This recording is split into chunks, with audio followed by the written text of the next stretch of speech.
এই গ্রামটা কত শান্ত, শহরের তুলনায় এ যেন আলাদা এক জগৎ। তাই বলছি তো শহরের ছেলে, তবে সাবধান, ওই পুকুরটা রাতে যাস না। পুকুরে আবার কি আছে দাদু? ভূত আছে, আগেও মানুষ হারিয়েছে ওখানে, কেউ আজও ফেরেনি।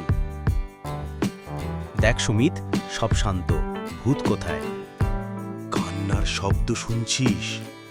জলের গা কাঁপছে, আমি ফিরছি রে। থাম, ওটা ওই মাঝখানেকে দাঁড়িয়ে।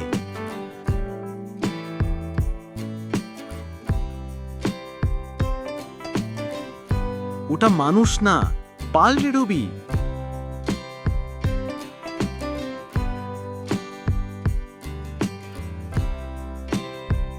চাঁদনী নামের এক গৃহবধূ আত্মহত্যা করেছিল পুকুরে স্বামীর মৃত্যুর পর।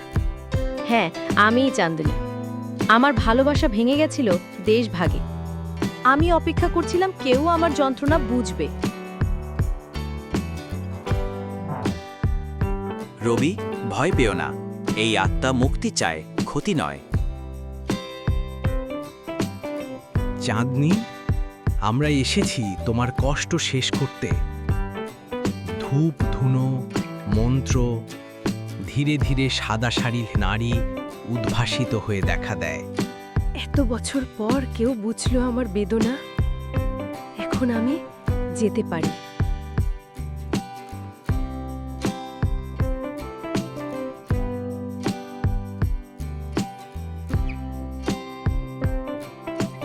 দেখলি রে, পুকুরটা বদলে গেছে।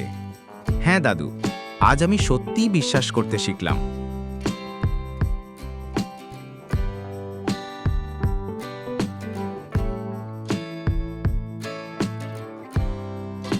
প্রকৃতি, বিশ্বাস আর ভালোবাসা, এই তিনেই আছে আত্মার মুক্তি।